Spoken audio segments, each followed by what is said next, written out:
नमस्कार दोस्तों, आज हम भयात भवोक किसे कहते हैं और इसका साधन कैसे होता है, क्या विधि है, ये समझेंगे। तो भयात और भवोक, भवोक पहले हम लेते हैं। भवोक मतलब अर्थात संपूर्ण नक्षत्र का घटी पलात्मक भोग, मतलब जो एक नक्षत्र चल रहा है उसका क्या घटी है, क्या पलात्मक है, वो संपूर्ण जो सर्व जितना भी उसका काल है उसको भवोक कहते हैं। अर्थात संपूर्ण नक्षत्र का घटी पलात्मक भोग यह भवोक होता है। और भयात किसे कहते हैं, अर्थात इष्ट काल तक, जन्म समय तक बीता हुआ घटी पलात्मक नक्षत्र मान, जो जन्म समय तक जो नक्षत्र जितना बीत गया है उसे भयात कहा जाता है। जैसे मान लीजिए किसी का जन्म 3 बजे हुआ है, तो 3 बजे तक जो भी नक्षत्र चल रहा है वो कितना बीत चुका है, उसका जो मान रहेगा वही भयात कहलाएगा। तो हम भवोक और भयात की कैसे विधि करते हैं, कैसे इसका मान निकालते हैं, इसके लिए मैंने ये लिखा है। भवोक साधन के लिए 60 घटी जो होती है उसमें से 60 घटी में से गत नक्षत्र को घटाना है और प्लस जन्म नक्षत्र को जोड़ेंगे तो भवोक आ जाएगा। जैसे 60 घटी है, इसमें से माइनस करेंगे गत नक्षत्र मतलब बीता हुआ नक्षत्र, प्लस जन्म नक्षत्र को जोड़ देंगे तो भवोक हमें प्राप्त होगा। गत नक्षत्र हमारा रोहिणी है 23-45, जन्म नक्षत्र हमारा मृगशिरा है 23-55। तो 60 घटी में से 23 को घटाया, अब ये देखिए घटाएंगे 60 में से 45, ये 0 0 है मतलब यहाँ पे कुछ नहीं है, तो हमने एक यहाँ से उधार लिया तो ये 60 हो गए।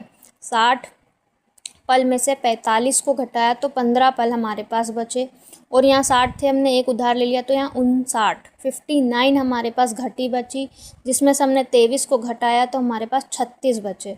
तो ये जो शुद्ध घटी प्राप्त हुई है। अब हम इसमें हमारा जो सूत्र बोलता है प्लस जन्म नक्षत्र, तो हम जन्म नक्षत्र को जोड़ देंगे तो 15 और 55 70 हुए, और 36 और 23 59 हुए।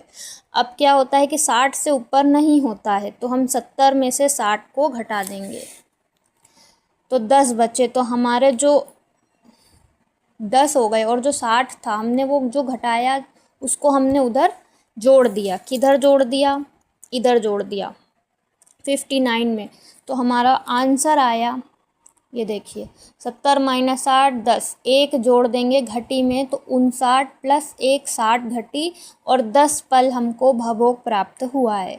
और भयात साधन विधि में जो 60 घटी होती है उसमें से गत नक्षत्र को घटाएंगे। जैसे हमारा गत नक्षत्र रोहिणी है प्लस इष्टकाल, जो हमारा इष्टकाल हमको प्राप्त होता है ना जन्म समय से, जैसे मैंने वीडियो में बताया था एक इष्टकाल निकालने की विधि, तो इष्टकाल को निकाल के जो उसका इष्टकाल रहेगा उसको हम प्लस कर देते हैं। यहाँ पे भयात की विधि है। गत नक्षत्र रोहिणी है, ठीक है, मतलब गत नक्षत्र यहाँ पे क्या है, माइनस का चिन्ह नहीं, गत नक्षत्र हमारा क्या है, रोहिणी है 23-45, इष्टकाल है हमारा 29-15। तो 60 घटी में से हमने 23-45 को घटाया, यहाँ माइनस करेंगे, ठीक है। तो यहाँ पे भी यही 60 में से 45 जाएगा, 15 बचेगा। हमने एक इधर से उधार लिया, यहाँ 0 0 थी, यहाँ हमने उधार लिया, यहाँ 60 हो गए, 60 में से 45 गए, 15 बचे, और यहाँ 59 हो गए, 59 में से 23 गए तो 36 बचे, ठीक है। अब हम इसमें क्या जोड़ेंगे, ये हमने जोड़ा है इष्टकाल,